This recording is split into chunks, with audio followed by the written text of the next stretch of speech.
Assalamualaikum warahmatullahi taala wabarakatuh. Alhamdulillah wahdah, sadaqa wa'dah, wa nasara 'abdah, wa 'azza jundahu wa hazaman ahzaba wahdah. Asyhadu an la ilaha illallah wahdahu la syarikalah wa asyhadu anna Muhammadan abduhu wa rasuluh. Allahumma shalli wa sallim ala sayyidina wa nabiyina wa habibina wa maulana Muhammad imamil muttaqin wa qadil al-jahidin wa ala alihi wa sahbihi ajma'in. Amma ba'd. Hormati Tuan Haji Arsyad, seluruhnya imam kita Cik Azhari, seluruhnya pengurusi surau Jabatan Qaza Surau, sidang jemaah muslimin muslimat yang berbahagia. Alhamdulillah kita panjatkan puji dan syukur Allah Ta'ala kerana kita rapat bersama pada malam ini. Dan alhamdulillah Allah Subhanahu Wa Ta'ala telah memilih kita pada malam ini untuk datang hadir surau ini untuk mengimarahkan surau, solat isyak berjemaah dan salat tarawih insya-Allah. Mudah-mudahan Allah Subhanahu Wa Ta'ala menerima akan amalan-amalan yang kita kerjakan di bulan Ramadan.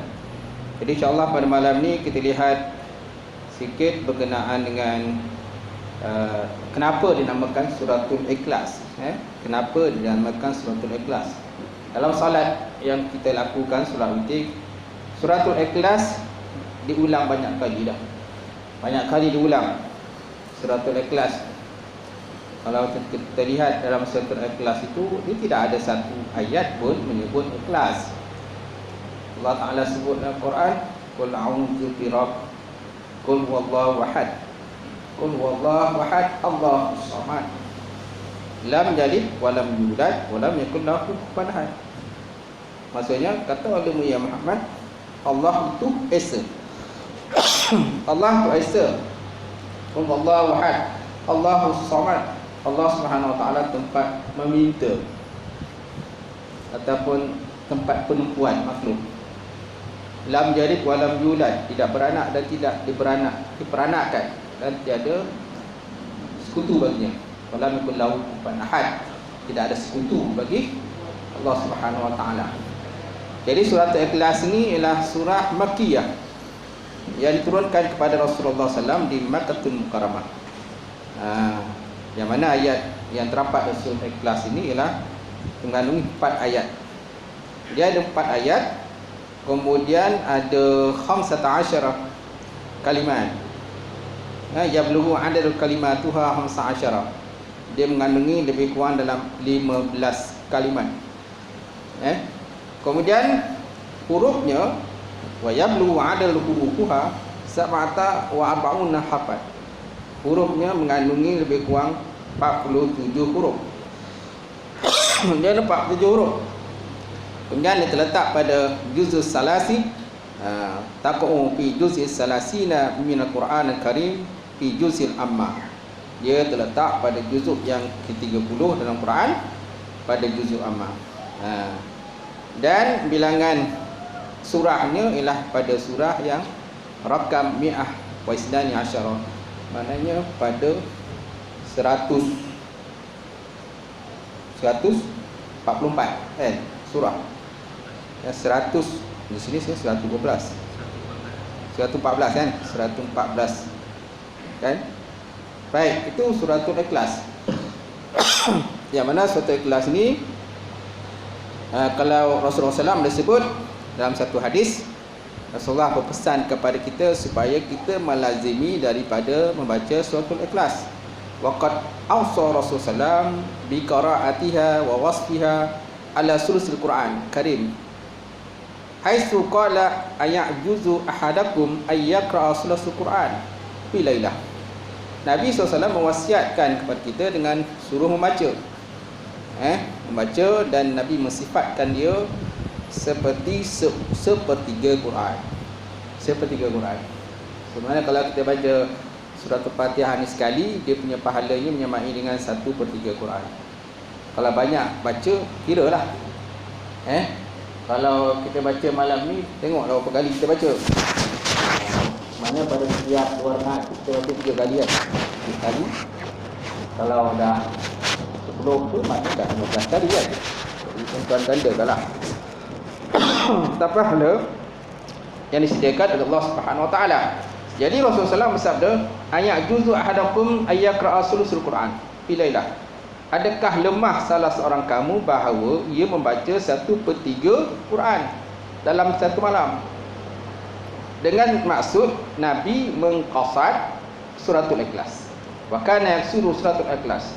Mana Nabi sebut jadi Nabi ingat kepada kita, adakah menjadi kelemahan pada kamu untuk membaca 1/3 Quran? Maksud Nabi itu lemah daripada membaca suratul Ikhlas. Jadi dan dia kata suratul Ikhlas allati kana yaqra'uha Rasul ma'a ma'uzataini ma'al ma'uzataini wa hiya sekal menahu. Mana surah tadi dibaca oleh Rasulullah berserta dengan dua surah kul yang lain lah. Dua surah kul yang lain itulah qul a'udzu birabbil falaq dan juga qul a'udzu birabbin nas.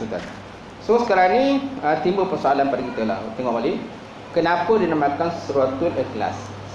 Sedangkan dalam surah itu dia tak ada satu Ikhlas pun. Sepatah perkataan pun tak sebut suratul Ikhlas. Sedangkan surah-surah yang lain, melainkan suratul Fatihah, memang disebut surah itu berdasarkan kepada perkataan ataupun kalimat yang terdapat di dalam ayat dalam surah tersebut. Contohnya suratul Baqarah. Kenapa suratul Baqarah? Sebab dalam Quran suratul Baqarah itu ada kalimat Baqarah. Kemudian suratul Ali Imran. Kenapa namakan suratul Ali Imran?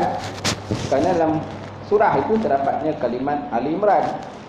Kemudian surah Nisa, suratul Yusuf, kan, suratul Ankabut, suratul Al-Mulk, surah Al-Mulk. Kenapa namakan surah Al-Mulk? Kerana ada dalam kata Al-Mulk, tabarakallazi biyadihi mulk dan sebagainya. So, kenapa dia namakan suratul Ikhlas? Kerana antaranya ulama menyebutkan bahawa annaha sumiyat suratul Ikhlas annaha tadummanu ikhlas lillahi ta'ala wa an man amana biha fahuwa mukhlis. Fatakunu bi makna mukhlisah li qira'atiha.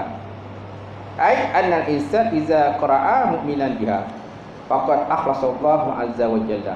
Okey, yang pertama, kenapa suratul Ikhlas? Kerana mengandungi ikhlas, dia kata. Kerana mengandungi ikhlas bagi Allah Subhanahu Wa Taala. Dan sesungguhnya orang-orang yang beriman dengan dia, orang itu dikatakan sebagai orang yang mukhlis. Orang yang beriman dengan ayat itulah. Mana orang yang beriman dengan ayat itu dikatakan sebagai mukhlis, orang yang ikhlas. Fatakunu bi makna mukhlisan. So, kerana itulah diletakkan dengan makna mukhlisan, orang yang ikhlas li qira'atiha, kerana membacanya. Mana orang yang baca tu orang yang ikhlas. Kan dia nak kata nak tunjuk-tunjuk ke orang.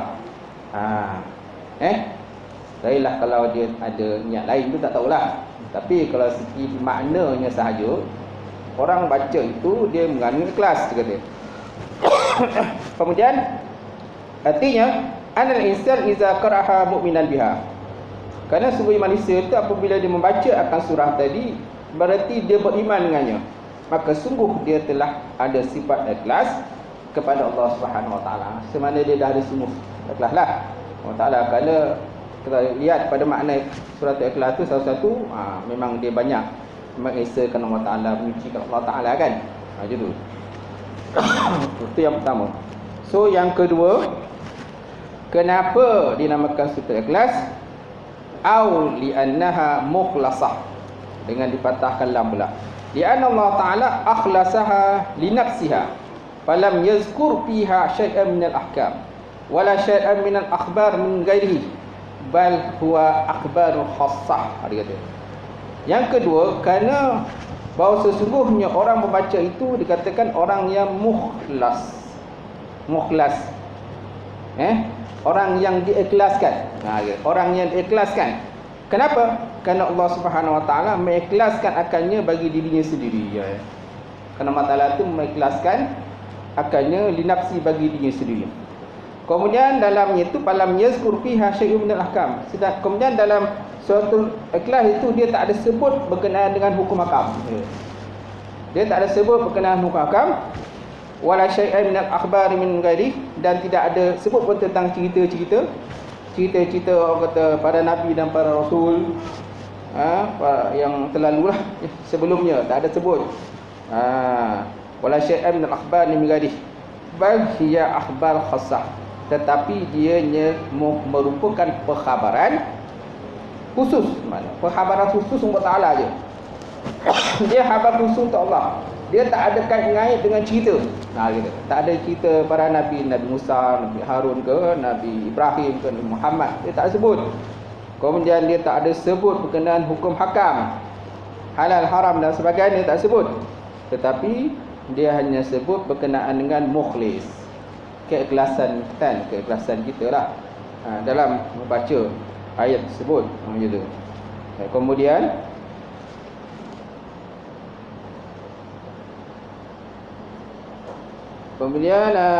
berkatalah Imam Fakhr Razi dalam Tafsir Kabir, ba'dama zukira anna asma'u hadhihi suratul Ikhlas, qala li anna man i'taqadahu kana mukhlisan fi dinillah, li anna man mata alaihi kana khalasuhu minan nar gitu. Kata Imam Fakhr Razi, dinamakan dengan surah ini dengan surah Ikhlas kerana sesungguhnya orang-orang yang mengiktikadkan akalnya surah ini adalah orang yang mukhlis, orang yang ikhlas pada agama Allah Subhanahu Wa Taala. Dan kerana sesungguhnya barang siapa yang mati atasnya dalam keadaan dia beriman dengan suratul Ikhlas ini, kana khalasuhu minan nar, nescaya adalah dia terlepas daripada api neraka. Terlepas api neraka. Itulah ada kelebihan lah berkenaan suratul Ikhlas ini, yang mana banyaklah kelebihan dari situ nak tunjuk pada kita supaya kita melazimi dia.